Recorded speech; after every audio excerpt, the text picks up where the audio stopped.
Buenas noches, ¿qué tal? Yo soy Paolo Benza y esto es Debate, el podcast de coyuntura de sudaca.pe. Como todas las noches estamos para analizar las noticias más importantes del día, pero hoy día es una noche un poco especial porque durante toda la semana hemos estado comentando este tema y ahora tenemos a Farid Cajat para que nos lo comente ya desde un punto de vista mucho más informado, enterado y con mucho más expertise. Nosotros hemos comentado desde el punto de vista de personas que se van informando sobre la marcha y van viendo lo que pasa. Y ahora con Farid queremos comentarlo un poco más en profundidad digamos, ya ver perspectivas más realistas. Yo confieso, como lo decía en el podcast de ayer, que hasta, ya perdí un poco el registro de las fechas, pero el día que se empezó a bombardear Kiev, yo me desconecté de las noticias un par de horas antes de que ello ocurriera o que ello se reportara. Y hasta ese momento yo tenía en la cabeza que lo que iba a hacer Rusia era simplemente mandar una operación militar a una región pequeña, fronteriza de Ucrania con Rusia, el Donbass, y que se iba a anexar eso como se anexó en algún momento Crimea y que la cosa iba a terminar ahí y que no iba a escalar a nada más. Probablemente, mejor dicho, en mi cabeza nunca se me hubiera ocurrido ver que habían bombas en Kiev, que era la capital de Ucrania, ni mucho menos enterarme de que había milicias rusas yendo desde Bielorrusia, que entiendo que es un estado básicamente satélite de Putin, hacia Ucrania y que en ese camino estaban pasando por Chernóbil, ¿no? Cuando yo vi bombas en Kiev dije, uy, carajo, ahora sí esto ya tomó otra dimensión. Pero bueno, para hablar de la dimensión estamos con Farid. Farid, ¿qué tal? ¿Cómo estás? Muchas gracias por haber aceptado estar con nosotros. Me imagino que todo el mundo se está consultando sobre el mismo tema, pero nada, te hago una pregunta amplia y vamos conversando ya de cosas más precisas. ¿Cómo Ujú. ves, cómo ves el bombardeo a Kiev? ¿Crees que esa es una cosa que sí saca de cuadro el análisis que se pudo haber hecho hasta ese momento? Sí, confieso que yo mismo no consideré altamente probable lo que está ocurriendo. Eh, a ver, ¿qué creo que Putin está buscando? Habría que ponerlo en sus propios términos. Dijo, además de proteger a la población de etnia rusa del este del país, Putin dijo que buscaba desmilitarizar Ucrania y desnazificar Ucrania. Bueno, desmilitarizar no es muy complicado. Básicamente destruir la infraestructura militar del país, y eso es lo que está haciendo. Desnazificar es un término absolutamente cargado, porque la presunción es que el gobierno de Ucrania es una suerte de régimen nazi, lo cual obviamente no es cierto. De hecho, el presidente ucraniano es judío, digamos, algo antitético respecto a lo que fue la experiencia del nazismo. Pero lo que sí es cierto, y creo que de eso se aprovecha Putin para lanzar el cargo, es que en 2014, la última vez que hubo enfrentamientos entre sectores prorrusos de Ucrania y las fuerzas regulares de Ucrania, el ejército ucraniano era muy débil. Y entonces, parte de la labor de combate en el este del país la realizaron milicias de extrema derecha, lo que Putin llama banderistas. ¿Por qué banderistas? Porque durante la ocupación nazi de Ucrania hubo un movimiento nacionalista de extrema derecha en Ucrania liderado por un personaje llamado Stepan Bandera, por eso banderistas, que colaboró con los nazis, Ujú, ¿no? ujú. Entonces, aprovechándose de que esa milicia, en lugar de ser disuelta, fue asimilada a la Guardia Nacional ucraniana, pero es un grupo minoritario en la sociedad ucraniana, Putin se aprovecha de eso para decir que este es un régimen nazi, Ujú, de ujú. adictos y nazis, ¿no? Eh, en fin, ya la verdad que la realidad aquí tiene muy poca importancia porque este es un lenguaje inflamatorio y propagandístico, ¿no? Pero ¿qué quiere decir eso? Que quiere derrocar al actual gobierno. Y lo ha dicho explícitamente, ha llamado a los militares a derrocarlo. Y creo, para terminar, que el cerco de Kiev tiene como propósito, una vez cercada la ciudad, lanzar un ultimátum, ¿no? Creo que el propósito último no es atacar no es tomar la ciudad por asalto, Ujú. pero es demostrar que está en capacidad de hacerlo en caso de que no se le conceda lo que pide por otros medios. Quiere una Ucrania neutral y quiere un nuevo gobierno más complaciente, presumiblemente, con sus intereses en Ucrania. Ahora entiendo que han aceptado ya ir a negociaciones. Esas negociaciones, se van a dar con o sea, lo que tú presumes es que esas negociaciones se van a dar con la ciudad cercada y con Putin en una posición de poder para negociar, en la que le va a pedir que probablemente que el presidente actual renuncie y haga un plan de desarmamiento, no sé cómo cuál es la palabra exacta, pero para el desarme ucraniano. Bueno, el desarme ucraniano lo está haciendo Manu Militari Rusia, ¿no? Ya. Ahí no cuenta con la buena voluntad del gobierno ucraniano. Con lo que cuenta es con que este o el gobierno que sustituye a este a través de un golpe de Estado, lo he dicho de manera más o menos explícita, acepte que Ucrania vuelva a ser un país neutral. La paradoja aquí es que lo que le pide Putin es la condición con la que nació Ucrania. El Congreso ucraniano, cuando el país se independiza, lo proclama, no recuerdo los términos precisos, pero básicamente era un país neutral a perpetuidad. Eso cambia en 2014 cuando esa cláusula de neutralidad es abolida y se empieza a plantear el tema del ingreso a la OTAN. Y eso es lo que quería evitar Putin, que Ucrania ingrese a la OTAN. ¿Y Ari, por qué? Dale, dale. dale, dale. No, Una pregunta dale, cortita. Pablo. ¿Por qué se habla de que Ucrania no es neutral si hoy Ucrania no pertenece a la OTAN? E incluso entiendo que hace casi una década, cuando intentó unirse a la OTAN, digamos, que este intento de acercarse a Europa que terminó en estas protestas del 2014-2013, incluso en ese momento Rusia se sienta con el presidente de entonces y le dice, no, no te puedes acercar a Europa, y Ucrania retrocede. ¿Por qué se dice que no es neutral en este momento?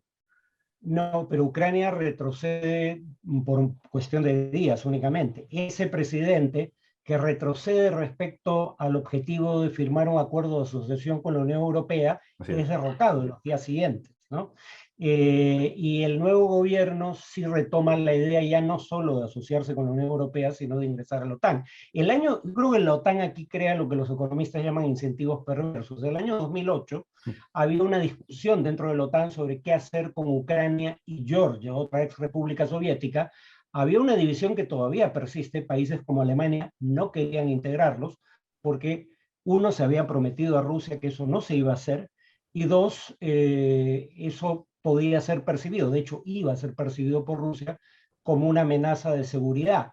Pero Estados Unidos y la mayoría de países miembros sí querían integrar a Ucrania y Georgia. Entonces, la OTAN optó por la peor fórmula de transacción posible, una declaración en 2008 que decía que daba la bienvenida a la aspiración de integrarse a la organización de estos dos países, pero postergaba indefinidamente hacer efectiva esa incorporación. Con lo cual creaste primero la sensación de amenaza en Rusia y luego el espacio de tiempo necesario para que Rusia actuara militarmente para impedir que estos países algún día llegaran a ser parte de la OTAN. Interesante. David, ¿tú querías preguntar algo? Porque yo tengo ahí 20 preguntas. Sí, yo también, yo también, pero creo que David me ganó con el micrófono. David, te estás en mute.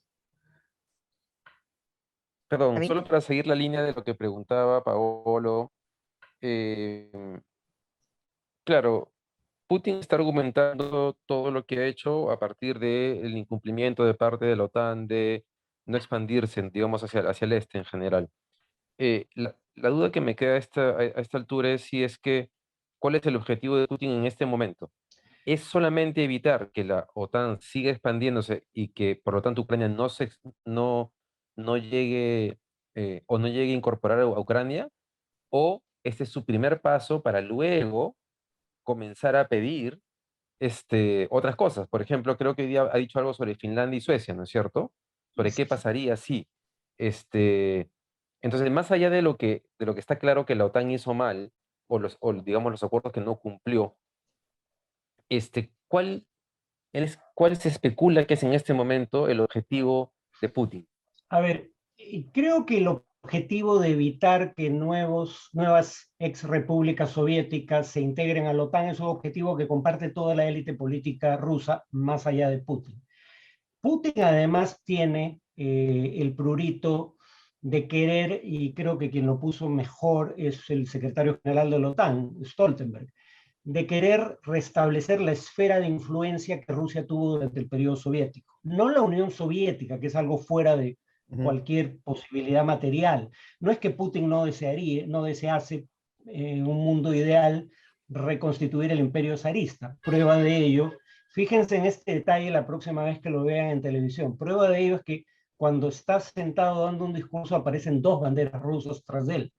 Una con el imperio, con el escudo imperial y una sin el escudo imperial. O sea, ahí hay una reivindicación explícita del territorio que controló Rusia durante el periodo zarista y durante la Unión Soviética. Pero creo que es consciente de que eso materialmente es imposible. Lo que sí quiere, sin embargo, es tener influencia sobre las políticas de seguridad de las antiguas repúblicas soviéticas. Pero eso no requiere ocuparlas y anexarlas, porque por ejemplo es lo que ha conseguido en el caso de Bielorrusia y ha conseguido en el caso de, por ejemplo, Kazajistán, pero lo ha conseguido con la mayoría de las ex repúblicas soviéticas. Las excepciones son las tres repúblicas del Báltico que ya se integraron a la OTAN, Georgia y Ucrania. Ahora los dos únicos temas en conflicto son Georgia y Ucrania y su pretensión de entrar a la OTAN. Pero sí, él va a querer tener influencia sobre las políticas de seguridad de Ucrania de aquí en adelante, por eso quiere cambiar al gobierno. Pero presumiblemente se conformaría con una declaración de neutralidad, al menos eso es lo que afirma ahora. Y eso tiene que ver con lo que mencionaba de Finlandia. Finlandia tiene ese estatuto. Rusia trató de anexar Finlandia en algún momento, la Unión Soviética. Fracasó y aceptó como fórmula de transacción una Finlandia que se proclamara neutral.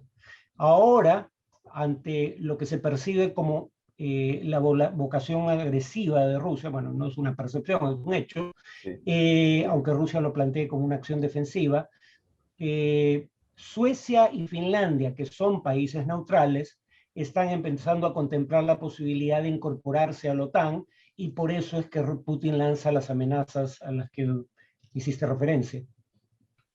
Farid, y hablando de la influencia que se quiere tener sobre diversas políticas en otros países y de los objetivos que puede tener Rusia, Estados Unidos, ¿cuál vendría a ser el objetivo o el interés de Estados Unidos en este rollo? A ver, por un lado, Estados Unidos, bajo Biden, ha mantenido la política de no aceptar, bajo presión rusa, desechar la idea de que Ucrania algún día se integre a la OTAN. Lo que Biden ofreció a Rusia es, aparentemente, bueno, quien lo dijo explícitamente fue Scholz, el canciller alemán. El tema de la incorporación de Ucrania a la OTAN no está en agenda y no va a estar en agenda por el futuro previsible. Pero eso no es lo mismo que decir retiramos, o sea, retiramos de agenda el tema de Ucrania, o sea, es decir, Ucrania nunca será parte de la OTAN. Y dado que ya se le ofreció a Rusia, bueno, entonces la Unión Soviética en el pasado, que Ucrania nunca sería parte de la OTAN, ni algún país del este europeo, que ahora ya están en la OTAN, probablemente eso no bastaba para Rusia, pero ese era un tema. Biden no quiso retroceder en la idea de que Ucrania podía eventualmente convertirse en parte de la OTAN y ofreció, digamos, acuerdos de desarme a cambio. Pero en general aquí está en juego el tema de que Estados Unidos considera, presumo que en parte con razón, pero en parte provocado por las acciones de la OTAN, que Rusia es un Estado con vocación expansionista y que no se le puede hacer concesiones porque sería alimentar esa vocación. Por ejemplo, el año 2014 se aplicaron sanciones que fueron solo temporales por la anexión rusa de Crimea, pensando que con eso se iba a prevenir acciones ulteriores de ese mismo tipo por parte de Rusia. Y ahora estamos viendo que Rusia se plantea objetivos aún mayores que ese. Luego entonces las sanciones tienen como propósito ya no revertir lo que Rusia ha hecho, que en mi opinión está fuera de cuestión, sino básicamente que Rusia sea demasiado débil como para poder intentar algo así en un futuro.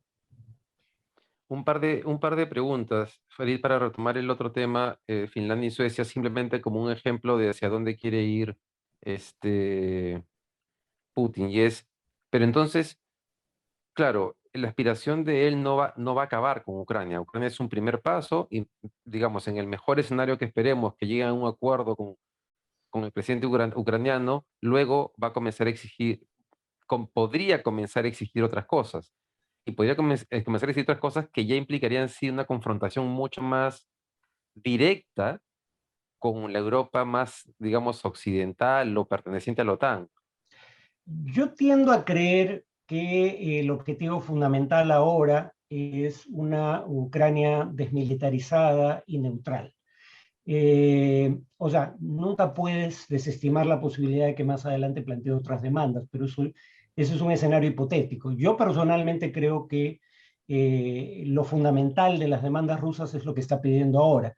El tema es que, claro, Putin ha dicho cosas y escrito cosas en el pasado, está en blanco y negro, no hay que presumirlo, que sugieren que él cree que Rusia tiene derecho a cuando menos tener influencia en las políticas, sobre todo de seguridad, pero política exterior también, de las antiguas repúblicas soviéticas, ¿no? Ha dicho infinidad de veces que la disolución de la Unión Soviética fue la mayor tragedia política del siglo XX. Sí. Ha dicho, la última línea de un artículo de julio del año pasado, publicado en la página web del Kremlin, que él cree que la única forma de que Ucrania ejerza auténticamente su soberanía es en asociación con Rusia. Entonces, hay razones válidas para creer que él tiene que detener los medios materiales para conseguirlo, se plantearía objetivos más ambiciosos. Yo personalmente creo que al margen de si eso es lo que él quiere en su fuero interno, es consciente de que no hay ninguna posibilidad práctica de realizarlo, y que por ahora la preocupación fundamental es que un territorio que fue gobernado desde Moscú por más de 2 siglos y que durante esos 2 siglos puso distancia entre Rusia y el territorio de sus enemigos, no caiga en manos de una alianza hostil. Creo que esa es la preocupación fundamental ahora. Yo tengo dos preguntas, dos preguntitas. Una primera es, ¿por qué Putin ha esperado hasta este momento para actuar? Digamos, tiene la guerra en el Donbass de hace varios años y como tú dices, Farid, como acabas de decir, Ucrania se acercó a la idea de acercarse, vale la redundancia, a la Unión Europea, retrocedió, pero retrocedió muy poco tiempo y después volvió a esa idea de acercarse a la Unión Europea. Entonces, ¿por qué Putin recién ha decidido en el 2022 hacerlo? Bueno, yo diría que creo que ahí la explicación tiene que ver con cambios en el contexto político, no con el caso específico de Ucrania. La potencia creciente que es China en la escena internacional, país con el que Rusia acaba de suscribir, solo días antes de estas acciones militares, un acuerdo de asociación estratégica, ¿no? De hecho, un asesor de Putin dice que China es el colchón estratégico de Rusia, es decir, si lo peor llegara a pasar en materia de sanciones occidentales, Rusia buscaría compensar el efecto de las sanciones con un acercamiento a China. Yo creo que eso es lo que los americanos llaman wishful thinking, pero en todo caso eso es lo que creen.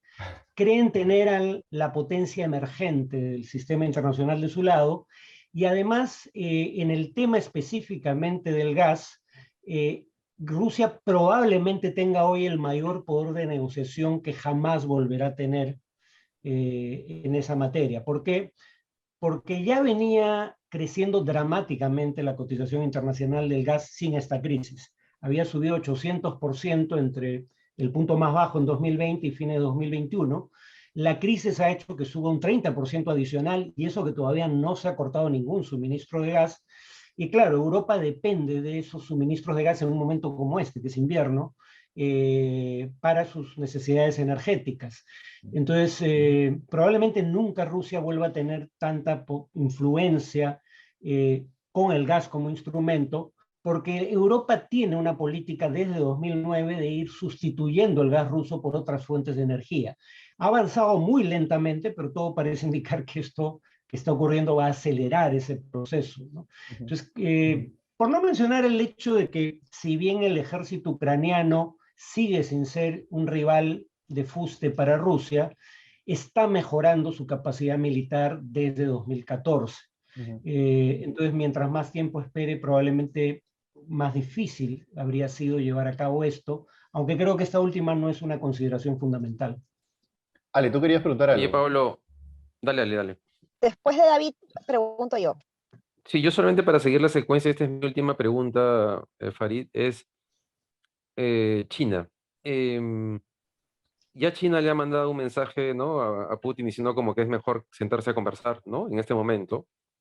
Entonces, una pregunta en este momento es, ¿China hasta qué, entre comillas, le permitiría a Putin, digamos, hasta esa alianza que tienen ahora, eh, eh, China, cuáles serían sus límites para apoyar el máximo sueño o no de Putin, ¿no? Su aspiración, y cuánto y qué presión va a jugar en esa línea la importancia que también tiene el vínculo comercial de China con Europa y con Estados Unidos. A ver, recuerden un detalle. ¿Qué día terminaron las Olimpiadas? Bueno, esto puede sonar a teoría conspirativa, pero para mí probablemente no sea una mera Actualidad. coincidencia. ¿Qué día acaban las Olimpiadas de invierno que se acaban de realizar en Beijing? El 20 de febrero. ¿Qué día ataca Putin? El 21 de febrero. O sea, no hay prueba, pero se cree que precisamente porque Putin atacó Georgia durante las Olimpiadas de verano que se realizaron en 2008 en Beijing, y Beijing mostró su descontento con esa acción rusa, o China le exigió o Putin entendió que China no vería con buenos ojos una acción militar cuando se realizaban las Olimpiadas. Y al día siguiente de la clausura, no esperó el fin de las Olimpiadas Paralímpicas, ¿no? Pero al día siguiente de la clausura de las Olimpiadas Comunes de Invierno, lanza la invasión. O sea, China es el único país que podría ayudar económicamente a Rusia en la eventualidad de sanciones que creo que van a ocurrir, ya están ocurriendo, sanciones que tengan un impacto severo sobre la economía rusa y que se mantengan durante años. Por ejemplo, solo China podría ser un comprador alternativo para el gas ruso. Entonces, China tiene un poder de influencia sobre Rusia muy grande, pero China no busca tratar de imponer condiciones a Rusia. Hasta ahora, cuando menos, lo que hace públicamente es hacer sugerencias. Y China ha tomado distancia de las acciones militares que está realizando Rusia.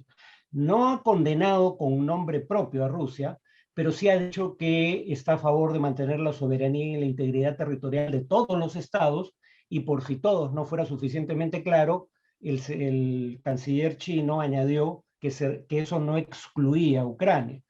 Entonces, China puede ser, y creo que está intentando jugar esa carta, un negociador con Rusia con capacidad de influir sobre Putin. Y eso le da a su vez poder de negociación frente a Estados Unidos y Europa, con los cuales tiene temas en conflicto, como los comerciales, pero también tiene temas en los que puede haber espacio de cooperación, como el cambio climático y ahora la, digamos, el expansionismo de Putin. Una consulta, Ale, antes de la tuya, que creo que es la que nos sirve para terminar, pero en Estados Unidos, yo quiero hablar del rol de Estados Unidos, porque mucha gente esperaba que Estados Unidos mandara tropas directamente a Ucrania con este rol de salvador del mundo occidental que se le conoce casi cinematográfico, ¿no? Pero Biden sale muy claro de decir que no van a mandar tropas a Ucrania, sino que van a mandar tropas solo de los aliados de la OTAN. Ucrania no pertenece a la OTAN. ¿Era sensato esperar que Estados Unidos se metiera directamente en Ucrania, o Estados Unidos está haciendo lo que se esperaba de él, que es proteger a sus aliados en el tratado que han firmado y no el que está fuera? Es decir, se puede esperar que en algún momento, y esto dar pie a la respuesta es si se puede esperar que en algún momento o en alguna escalada de tensiones Estados Unidos sí entrara con tropas a Ucrania. No, de hecho, Biden nunca engañó a nadie. Y bueno, no solo Biden, la OTAN en general. La OTAN dijo desde el primer día, no vamos a poner tropas a combatir en Ucrania. O sea, si el gobierno ucraniano se llamó engaño respecto a las intenciones de la OTAN, fue su problema, porque nunca le dijeron otra cosa. ¿No? Sí dijo, vamos a apoyar a Ucrania, pero vamos a apoyarla en el plano diplomático, con asistencia militar y adiestramiento de soldados, tal vez en inteligencia, y finalmente aplicando sanciones contra Rusia. Pero nunca se le planteó a Ucrania que se le iba a proteger con tropas occidentales. Además, no tiene sentido. Arriesgabas una guerra con una potencia nuclear, ¿no? Y honestamente, Ucrania no lo ameritaba. Por eso yo creo que nunca debió plantearse la posibilidad de que Ucrania entre a la OTAN. Eso siempre fue, en mi opinión, descabellado. La otra parte era... Que si es que, La bueno, pregunta. se deriva de ello, ¿no? Que si se puede esperar que en alguna escalada de tensiones finalmente Estados Unidos decida entrar a Ucrania, ¿no? ¿Por qué es importante que Ucrania no sea parte de la OTAN? Porque la OTAN tiene el artículo fundamental de la OTAN, su razón de existir, El de es 5, el artículo 5 de la Carta Atlántica. claro. Un ataque contra un integrante se considera un ataque contra todos y todos están obligados a acudir en defensa del agredido.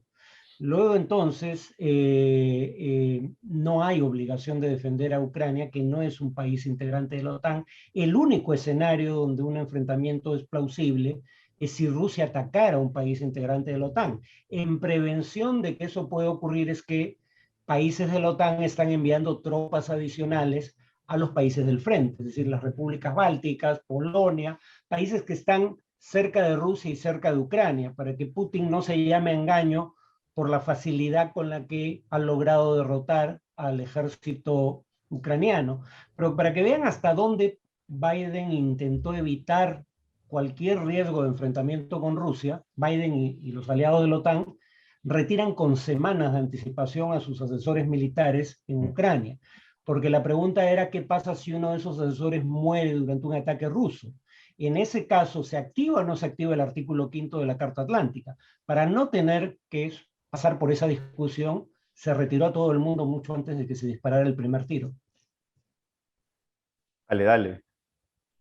Sí, Farid, una consulta que me ha estado dando vueltas estos días, y es cómo puede afectar todo esto a un país como el Perú, ¿no? Estaba escuchando en redes sociales un poco de, me parece, desinformación, de creer que estamos lejos y desconectados de lo que está sucediendo por allá, pero cada vez más, pues, la globalización y el comercio internacional hace evidente que no estamos tan lejos, ¿no? Bueno, la urea que se usa como fertilizante en la producción agrícola del Perú es un fertilizante cuyo, creo que, bueno, no sé si el primer productor mundial, pero uno de los primeros exportadores del mundo es Rusia. Y si la urea que exporta Rusia es sometida a sanciones, eso probablemente eleve el precio internacional. Y eso no va a afectar el precio de los alimentos de inmediato en el Perú, pero muy probablemente los afecte en unos pocos meses, ¿no?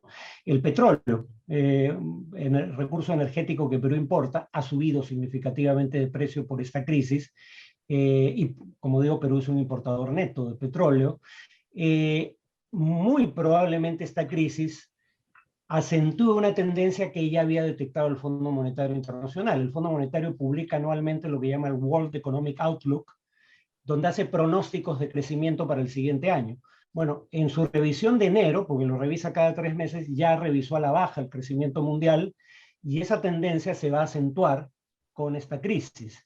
Y productos que exporta Perú como el cobre dependen en buena medida de el nivel de actividad económica en el mundo. Entonces, un crecimiento menor de la economía mundial afecta, por ejemplo, las exportaciones de cobre, probablemente por doble vía, por la vía del monto exportado y por la vía del precio. Por no mencionar el hecho que he mencionado en más de una entrevista, y es que a mí me parece importante, Perú es de los países que no puede hacer valer sus derechos siempre por medios coercitivos. No somos una potencia económica ni militar. Por eso cuando tuvimos un diferendo marítimo con Chile, lo llevamos a una corte internacional, contando con que Chile acatara un fallo adverso, como de hecho ocurrió. Lo que está haciendo Putin es establecer el precedente de que las normas de derecho internacional, que mal que bien se han acatado hasta ahora, acatar fallos, salvo las grandes potencias, obviamente, acatar fallos de la Corte Internacional de Justicia, respetar el principio que es inadmisible adquirir territorios por medio de la fuerza. Esas normas de derecho internacional que han funcionado relativamente bien van a empezar a erosionarse si lo que acaba de hacer Rusia se convierte en un patrón de conducta de otros estados. Una consulta sobre eso, Farid, nos quedan unos minutitos. ¿Es correcta desde tu perspectiva la posición que ha tomado Cancillería respecto a este tema? He visto un tuit del canciller Landa citando un comunicado de Cancillería que es ya ahora sí enfático en condenar a Rusia. ¿Con nombre propio? Creo recordar que sí, lo voy a abrir ahorita mientras vamos conversando. Ya, porque el comunicado que yo vi condena el uso de la fuerza, pero no dice quién usa la Ese fuerza. fue el de hace Y, unos días. ya, sí. Porque lo que pasa es que eso lo han hecho también otros países mucho más poderosos que el Perú, México y Brasil. O sea, es un poco esta idea de que, como acabo de decir, a Perú le conviene que las instituciones y el derecho internacional prevalezcan, porque para un país que no tiene peso específico en el sistema internacional, eso le puede ayudar a defender sus intereses. Entonces, por un lado, condenó el uso de la fuerza, lo cual está bien, pero por otro lado, no queremos enemistarnos con países poderosos en el sistema internacional. Entonces, no decimos que quien usó la fuerza y por ende a quien estamos condenando es Rusia. México y Brasil hicieron lo mismo. Hoy, perdóname que te interrumpa, hoy efectivamente ese fue el comunicado que se publicó hace unos días, pero hoy sí, el comunicado citado por Landa dice, el gobierno del Perú sigue permanentemente la evolución de la situación en Ucrania y lamenta que se esté produciendo una masiva ofensiva militar por parte de la Federación de Rusia que configura un acto de agresión, etcétera, etcétera, ¿no? Creo que al Eso me final parece bien. han tomado... Dale. Sí, sí. No digo que han tomado posición, ¿no? Finalmente. Sí, bueno, habían tomado posición, solo que no habían dicho quién era el infractor, pero habían condenado la infracción. Ahora lo hacen explícito, pero como digo, lo que hizo Perú no es inusual. México y Brasil, países con gobiernos de orientación muy distinta, hicieron lo mismo. Interesante, Farid. Vale, David, ¿les queda alguna duda más? Ya estamos con la hora. No, mi única duda es si podemos contar contigo cuando eso se ponga más caliente. Miren, Para que nos explique. yo les digo que muy probablemente esta guerra no dure mucho, ¿no? Si luego hay una ocupación militar rusa es otra historia, eso sí puede demorar, pero esto se define por la vía diplomática o por la vía de los hechos en cuestión de días. Si Ucrania no cede a las pretensiones de Rusia, Rusia va a capturar Kiev, ¿no? Y de un modo u otro va a resolver esto en cuestión de días. Rusia tiene indudablemente el poder militar para capturar Kiev, eso está descontado. Sin duda, sin duda. Vean lo siguiente, en 48 horas está cerca de la capital. Eso le puede tomar unos días más, pero no mucho más. Qué fuerte. Oye, nada, Farid, En fin. muchísimas gracias. Muchas gracias por habernos dado el tiempo a este podcast. Y nada, a todos los que nos escuchan, compartan, comenten y escríbanos a ver de qué quieren conversar los próximos días, como siempre. No se olviden que estamos con Mayla Huertas a las 7:30 y que mañana ya es fin de semana, así que nos vemos el lunes. Hasta el lunes, esperando que el lunes ya se haya resuelto, como dice Farid, al menos parte o esté en prospecto de resolución del conflicto, ¿no? Nos vemos, muchas gracias. Hasta el lunes. Buen fin de semana. Chao, chao. Chao, Farid. Hasta luego. Gracias. Nos vemos.